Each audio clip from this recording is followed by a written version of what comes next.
Here we go, WTOP Huddle. Rob Woodfork, Cichon, Dave Preston, George Wallace. This crazy season just continues, and now the Washington football team adds to the craziness and, quite frankly, a victory they should be proud of over the Pittsburgh Steelers on the road. And I don't say this in a bragging way, but I actually predicted, and there's social media evidence out there somewhere, that Washington would beat the Steelers 2017.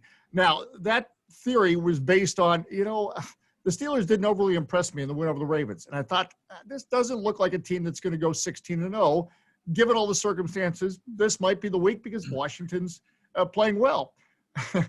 Never thought it would come out the way it did come out, especially when they lost Antonio Gibson early in the game. I thought that was a moment. But this team really showed me a lot on the Monday night game. I had to think for a second which day that game was played on because that's the other part of the NFL season right now. But it full credit to what is going on with the Burgundy and Gold. George Wallace, we'll start with you as this Washington football team is tied for first place in the NFC East. Yeah, it's crazy to think, but I was with you, Dave, on that. Did I think they'd win? Probably not, but I wouldn't be surprised if they won. That's how I kind of put it because of the things that you mentioned. And look, they are believing right now. They are playing and taking on the attitude of their head coach and of Alex Smith. We've talked about it before. If the things those two guys have gone through, and if you don't want to be the guy not putting forward that effort on the field, for 60 minutes, and it's just somebody different each week. Cam Sims yesterday, Logan Thomas. I mean, guys are finding ways to step up and get it done, especially I think what makes it even more impressive for the win yesterday, the fact they got behind 14-0. On the road to an undefeated team, easy way to pack it up and go home. But that's not what this team does. And Ron Rivera's got them. He mentioned that it's the 1-year anniversary from the first time he and Dan Snyder spoke about changing the culture, or first time they spoke in general. And the conversation was about changing the culture. And, he stressed that from the beginning, teaching this young team how to win. And I think it's you're seeing it right now. And look, they've got 4 games left, and he can go in that locker room and tell that team there is no excuse for you not to be able to go out and win any football game on your schedule because of what you were able to do against Pittsburgh. You play 60 minutes of football. You don't quit. You make the big plays, and you get the big win. I mean, it's not, I'm not going to put it up there with a, Super Bowl win, but I'll tell you what, it's one of the most impressive wins this franchise had in a long time. Well, last time they beat Pittsburgh wasn't a Super Bowl year, the 1991 season. And again, the Alex Smith factor really came through, as you mentioned, that deficit. He was able to calmly guide him through. There was not they lose Antonio Gibson. This team didn't panic. It didn't have to be spectacular, but they were just patient. And Alex Smith made that comment that, don't turn the ball over against the Steelers. You give yourselves a chance. And Washington did not. Dave Preston, we'll go to you next. What impressed you? What's got you feeling good about this Washington football team? The fact that a lot of other guys made plays this past Monday. A day you mentioned Antonio Gibson out with the toe. Terry McLaurin was handcuffed for most of the game. Had just 2 catches for, I think, 14 yards. But Cam Sims came up huge. Had that huge catch on 3rd down to start the second half on that touchdown drive. It felt like every big drive that the Burgundy and Gold had Monday evening, Cam Sims was a part of it. Came up with a huge catch, often, just a realistically defying or what have you catch. The 29-yarder that set up the game-winning field goal was impressive too. Logan Thomas, I think we can we shouldn't call him a converted quarterback anymore. He is a decent tight end, and he's making a lot of catches. He is a security blanket for Alex Smith, and you've seen the fact that they've been able to work together during the week, and now they're working together on Sundays. He was a big reason for their victory, and also Ron Rivera getting this team to still believe in itself. They're down 14-0 late in the first half. They call that extra timeout. They use that. They burn one of those last timeouts to give them some more time to potentially put some points on the board.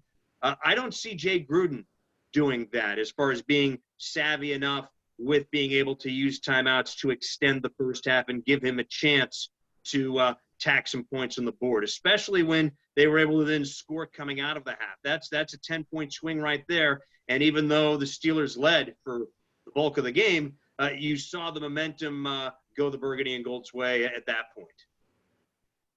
And I think this was a first for me. I don't know about you guys, but the first half ended on what they called an administrative issue, where the clock was about to run out. And credit Alex Smith's getting a lot of love for that little veteran move, and quite frankly, it's a little bit of payback to the Steelers, because remember, at the end, right before halftime of the Ravens game, they did a little gamesmanship themselves, laying down on the guy at the goal line. On top, yeah. Yeah, so what goes around comes around. It's funny how that works. Yeah, well, you mentioned that because Alex Smith took the ball off the field, and next thing you know, we had a administrative issue. Continue with your train of thought, Mr. Woodfork. My train of thought is this, and I'm kind of looking at this in a more global way, is that this feels like a culture-setting sort of win for them. It's one thing to beat up on Dallas twice, a team that's inept and not well coached. It's another thing to take advantage of knocking the Bengals quarterback out and being able to win that game. It's another thing to take advantage of a really, really historically bad offensive line in Philadelphia. Another thing to go on the road against an undefeated team. And I know, and we talked about this in the last episode about all the advantages Washington had going in, most notably the fact that they had twice as much time to prepare for this game. But we've seen them lose games that they should win. And I know it sounds sort of counterintuitive, but this was a game they should have won because of some of those advantages that they had. And to get behind 14-0, sidebar, how good would this team be if they could actually play well in the first half of games? But to get down 14-0, you have that big comeback against a team that's as good and well coached as the Steelers on the road. And I know home field advantage doesn't mean as much nowadays, but the fact of the matter is this: these are the sorts of games that they used to lose all the time. You've got a guy in Ron Rivera who's just different. Alex Smith, who now it's great that Washington now has their bloody sock game, right? Because you had Alex Smith out there gutting through yet another leg injury and playing well enough for this team to win. So to me, this is the sort of win that launches them into playoff contention, both now and perhaps in the future. Maybe we look back 2, 3, 4 years down the line, this team is contending, this team is consistent, and we look back on this game as the one that sort of turned the tide and sort of put that into motion. That's the way I'm looking at this game. Ladies and gentlemen, let it be known, Rob is finally giving some credit other than the historically bad offense, terribly coached Cowboys team. What else you got? But it's a winning team. But that's the thing, credit for one win. It's a winning team. And I forgot, I don't remember the statistic, but this is the first time in at least a decade that they've beaten a team with 10 wins. So I'll tell you something. I mean, well, this just think about not insignificant. Yeah, just think about the 48 hours we had. The Giants beating the Seahawks and Washington beating the Steelers. So, and the sun's still coming up in the morning. All right, Cichon, and again, I agree with you. This was, I don't think it's, the statement win is such a cliche sometimes, but I think this checks all the boxes for a statement win for the Washington football team. Oh, yeah. Including. I mean, it's more than a statement win. A statement win is like, this is a culture setting win, I think. I think it's way more than a statement win. All right. As someone who knows a lot about culture, Cichon, our only certified wide receiver coach on the panel, go ahead and get a plug in for your high school. And what is this a culture setting win? You should know. You're a coach. Yeah, I won't be teaching the Towson High School wide receivers to be catching one-handed all the time. But, hey, they mentioned on the broadcast yesterday that Washington needed to make plays. And when you're playing an undefeated Pittsburgh Steelers team, the top defense in the league, you're going to have to, go out and catch the ball with one hand. So really applaud Cam Sims on that one late in the game. Want to shout out to Ben Raby, too, who pointed out that the last time Washington won at Heinz Field was January 1st, 2011. That's right, the Capitals over the Pittsburgh Penguins. So that was the most Raby stat I've ever heard. Definitely. That was pretty good. Also, Twitter last night, how about Dwayne Haskins tweeting comeback player of the year, shouting out Alex Smith? You want to talk about culture changing and whatnot? That's really awesome for Dwayne to shout out the veteran, the 37-year-old, who I'm sure he's taken this time to reflect and learn. I'm a young kid here in the league still, but I still have so much potential. I can be a starter, but it's best for me right now to learn from Alex going through the ups and downs of in the NFL So I really like how the quarterback room is kind of shaped up here, unbelievably so. I can't believe I'm saying that now, when in the beginning I was kind of worried about it. But now as we're charging ahead to the playoffs, it looks good. Another thing, too, another shout-out, my man George Wallace. I remember cutting up this audio in April, and he said, don't you be surprised this Washington team wins 6-7 games because of the fact that they drafted defensive players so highly at winning programs for all these years now, and it is finally coming together. Chase Young, animal on the outside. You have John Bostic making huge plays. Montez Sweat making the biggest defensive play of the game. You can't run on that defensive line with Deron Payne. Even Holcomb stepping up in the linebacking core. So they obviously are doing something right, accumulating these defensive players. You're not going far in the league if you don't have a great defense. Look at the Jacksonville Jaguars who got to the AFC title game a couple years ago with Blake Bortles as their starter. If you can stop people, you can be dangerous, and I think that's where we look now. The only weird thing is Washington opening up as a 3.5-point dog against the San Francisco 49ers, who looked like they couldn't play any defense against Josh Allen and the Bills. So I'm interested to see where that line kind of moves throughout the week. But right now, I don't know why Washington would be 3.5-point dogs. Well, to be fair, Josh Here we Allen, go. yeah, Josh. Well, no. This is more about why the line would be where it is, because Josh Allen is just playing out of his mind. On ESPN this morning, they put a side by side his stats up against Cam Newton's MVP season 5 years ago, and his MVP and his numbers, Josh Allen's numbers, blow his. Well, I shouldn't say they blow him out of the water. In some instances, yes, his completion percentage is significantly higher, but his numbers are comparable to an MVP season, but nobody's talking about him as an MVP candidate. So I think the Bills were doing some things to them that, and they're very injured, the 49ers are. So again, Washington has an opportunity to take advantage of an opponent that is not at their best. And if they're able to play to their capabilities, you can't do this not showing up until after halftime stuff. You can't do that, on the road against the Niners. And I know that the Niners are displaced and they're playing this game in Arizona. And I know that they have, basically everybody who matters is on injured reserve right now, but they still have a good program. They are very well coached. And I could see why that's a little closer than people would think otherwise. And again, as I think you pointed out, it'd be nice to play with a lead for this Washington football team for a change. And I think this is where, again, I'll say the Alex Smith factor. If there's anyone else at quarterback, with all due respect to Kyle Allen or Dwayne Haskins, in that situation on the road against Pittsburgh and you're down by 14 points, the game is over. But because you've got a calm leader like Alex Smith, that changes, to me, the dynamic. That's the thing. He knows adversity, and so he can get you out of adversity. The problem for Washington is you need to stop getting yourself into adversity. Adversity. They would have – yeah, right. They would have won that game in Pittsburgh going away if you recover that fumble on special teams, if you're able to finish drive. You get that big, huge goal line stop, and then your offense puts your defense in a bad spot, and then it's 14-0. You've got to be able to start games. You've got to start games faster. If you jump out, 14-0, 10-0, now you've got an opportunity to really make a statement and stop leaving so much to chance late in games. And I think WTOP Huddle. I'm sorry, Dave, go ahead. And I think, again, big picture moving forward, they play at San Francisco at a neutral site. They host Seattle at 1 in a couple of weeks. The Seahawks have looked very beatable the last couple of weeks. Then they play Carolina, and they wrap up with Philadelphia. So I'm not saying that they should be favored in all 4 of those games, but there's no reason to believe that when you take a look at each game to think they have a legitimate chance to win those games. And that's all you really want at this point of the season. Even though you're 5-7, you're still playing meaningful games in December. We haven't seen that in a few years. Oh, it's a good point. And Colt McCoy beating the Seahawks. I'm still wrapping my head around that. Alfred Morris, Colt McCoy, Alfred Morris, and Graham Gano, folks.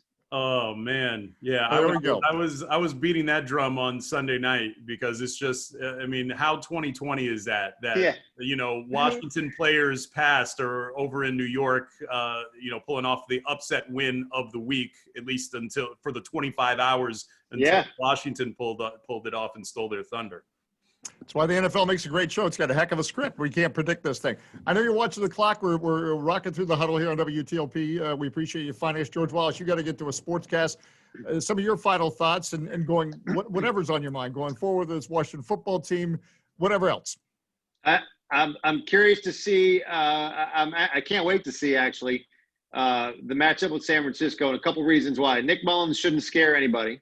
Okay, definitely not going to scare Chase Young or Montez Sweat. And don't forget, you got Trent Williams on that line over there in San Francisco, and you got Jordan Reed too. So great storylines all around. You know, Chase Young's going to want to however he lines up, whoever lines up where, Montez or Chase, going to want to get the best of Trent Williams. You got Kyle Shanahan against Washington. Washington's been in Arizona field already this year to play a game. They lost to the Cardinals, but they've been out there, so it's no surprises. And look, the confidence level right now for this team is through the roof. And I think that, and Ron Rivera said it best, he's very anxious to see how they respond now, because you're gonna next couple weeks it's gonna be tough. Of course, it's all tough, but if you go out and lay an egg in San Francisco, then how much does this win mean? I understand that it's going to be it's a quality win regardless. You knock up the Steelers, but you can't go out and lose 28-3 to the Niners, because for me, that takes two steps back. So I'm curious to see how this team responds now and handles success. And when you're talking about playoff scenarios, this one is weighted a lot more. And, and you know, they've been talking about it all day today. The Steelers are still in the driver's seat for home field advantage because this loss came out of conference, whereas the Chiefs' one loss was a conference loss. So if Washington, you know, good on you for beating the Steelers, but if you turn around and lose to the 49ers, that hurts you in the playoff chase. And, oh, by the way, in addition to being in, you know, position for the division, they are still not out of it for a wild card spot too. So every one of these games down the stretch matters, and matters big time.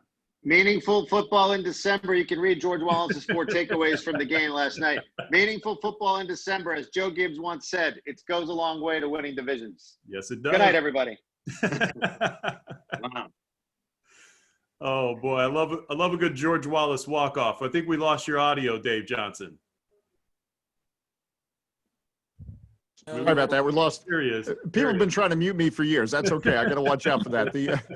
But as Dave Preston pointed out, that every time Washington's made the playoffs this century, all 4 times, they've had at least a 4-game winning streak in December. All right, here we go. Our grab bag 2-minute drill. It may last longer than 2 minutes, whatever we want to talk about. I do want to talk about the team that I call the games for, the Washington Wizards. And I still stand by my statement that John Wall and Bradley Beal were going to be able to play together. It's just not going to happen because they're not on the same team. But I think it needs to be noted, and John Wall even brought up in his first press conference with Houston, they're actually friends. They actually get along. It worked before. I think it could have worked again. I do say now, though, I will say, and this was a concern before, this is not me putting a spin after the fact on it. John Wall coming back, as much as he's looked great in YouTube videos and practices, it's not the same as real competition. They're already talking about him if he had come back with the Wizards, not playing in back-to-back games in that situation. So there would have been some headwind in terms of the Wizards' progress as you got John Wall back up to speed. And that's not a knock on John Wall. He's coming back from an Achilles injury. The acquisition of Russell Westbrook, though, is just a mind-blower to me, because we're talking about – an MVP. There's a short list in the history of the league. The guys have been league MVP for the entire league, or MVP for the entire league, and Russell Westbrook, fills that category. Russell Westbrook, you talk about, will add to the culture of this team, change the culture of this team. He's just a flat-out winner, and there's no belief that he will not have great success with Washington. And it almost reminds me of Paul Pierce coming to the Wizards, albeit just for one season, but he came to the Wizards and made a difference just by walking into the room.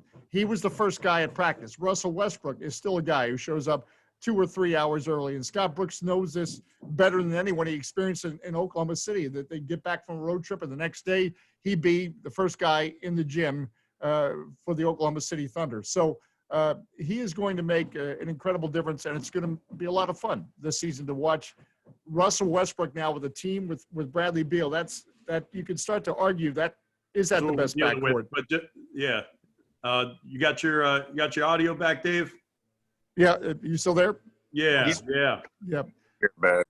See, they're always trying to mute me. The bottom line, you could argue it's the best. Is it the best backcourt in the NBA? But another Johnson who knows far more about basketball and has had a lot more success, Magic Johnson. If he says, watch out for the Wizards, then I'll go along with Magic Johnson. And with that, I keep getting muted, I will give the floor to you, Mr. Dave Preston, as we continue here on the Huddle. Final Saturday of the college football regular season coming up. Maryland, after missing 3 of the last 4 weeks due to COVID-19 concerns, closes their regular season schedule against Rutgers. Greg Schiano is in his first year there with the Scarlet Knights. 2 programs that are really fighting for scraps in the Big Ten East. And we'll get a chance to see how far Mike Loxley's team has come this fall. Talia Tagovailoa has been fantastic in stretches, but he hasn't been able to play every week due to the fact that they've lost a couple of games to COVID-19 concerns. Navy wraps up their regular season. They take on Army. Regardless of how good or bad the teams are, this is always a big one. For one of the rare instances, this game's actually going to be played on campus at West Point, because usually it's played in Philly, sometimes Baltimore, but because of the pandemic, they're actually playing at West Point this year. Hopefully, maybe they can play down in Annapolis at some point in time to just get a return trip, because it's nice to have these 2 schools play in front of their home venues. Last but not least, the Commonwealth Cup, Virginia Tech, 2 teams going in opposite directions. The Cavaliers have been playing fantastic football the last month. Hokies have just been on the skids. Do we dare say that UVA wins back-to-back games against Virginia Tech after really not being a factor at all this century? It should be a fun Saturday. Well, and as somebody who did Navy sports in the late 80s, put the Army-Navy game on your sports bucket list. It is just it's an event like no other. And at the end of the game, when the 2 service academies are on the field and singing each other's songs, it's just tremendous. We're going to give Rob Woodfork the final word this week. So be thinking, Rob, what you want to give for the final word. Christian, your thoughts. Maybe your betting play. Make us rich. What's on your mind? I'm going to get to the betting plays in a second, but I got to address something that's bothering me. The Jets tanked intentionally.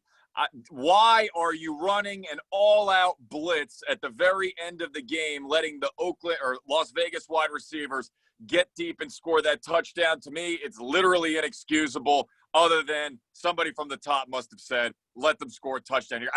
It's mind-boggling. It is 3rd grade football. Oh, that's Greg Williams, man. That's Greg Williams. That's what he does. The other G stands for genius. It was like sad to watch that happen, just because I was like, there's no way these players probably are on the field saying, yeah, an all-out blitz is a great idea, when all we have to do is make sure they don't get into the end zone. So that really kind of grinded my gears watching this past Sunday. Moving to college football, just to kind of touch on a little bit more of the national scale here. My play of the day is going to be Wake Forest against Louisville. It's a noon kick. You're probably not going to be paying much attention to that. But Sam Hartman, the sophomore quarterback from the Demon Deacons, 8 touchdowns, no interceptions. I've watched him a little bit this year covering ACC along with Dave, and I think he's got a little bit of a future here. Wake Forest offense, not too bad. So I like them against the Louisville team that's had a bunch of opt-outs and injuries, and they got crushed by UVA. We saw that one earlier. Also, college football playoff rankings coming out tonight. USC is a team to keep an eye on, because things could kind of go awry.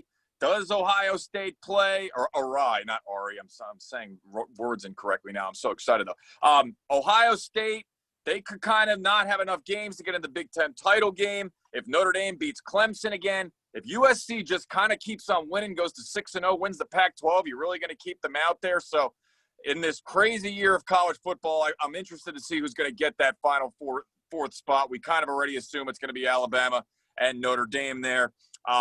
And then thirdly, I would say for my NFL pick, I like the Tennessee Titans to absolutely smash the Jacksonville Jaguars, another pathetic team. I'm not quite on the Jets level, but Derrick Henry, after a slow week on the ground against the Cleveland Browns, might have one of those 200-yard type rushing games against the Jags defense. So Wake and the Tennessee Titans are my 2 locks. All right. I wish we had a drum roll, but Rob Woodfork, the final word this week on the WTOP Huddle is we have 8 minutes and 23 seconds before they charge me here on Zoom. Oh, man. Let's save Dave some money here. At the risk of giving you something that may be dated by the time people actually watch this, if I'm John Harbaugh, the coach of the Ravens, after seeing what Washington did in Pittsburgh last night, I'm calling a practice at 9 p.m. to make sure that that doesn't happen to me. The Dallas Cowboys have had 12 days to prepare for this game. The Ravens have had 6 days to prepare for this game. So what happened last night could be a preview of what could happen in Baltimore, and we know how the Ravens have been playing lately. Now, they get Lamar Jackson back in the lineup. That's going to help a lot, but, the Ravens are going to have to bring their A game. They can't have this sloppy play like they've had in recent weeks. They've got to wake up, and they got to wake up now, because a loss here, you can forget about the playoffs. So Baltimore on upset alert already. Before you even show up to the stadium, you're on upset alert. Got to bring it tonight. All right. Good stuff, guys. As always, I appreciate the time of the WTOP Huddle. And for George Wallace, who's already broadcasting away, for Cichon, Dave Preston, and, of course, Rob Woodfork, we thank you for watching and checking us out on WTOP.com. Break.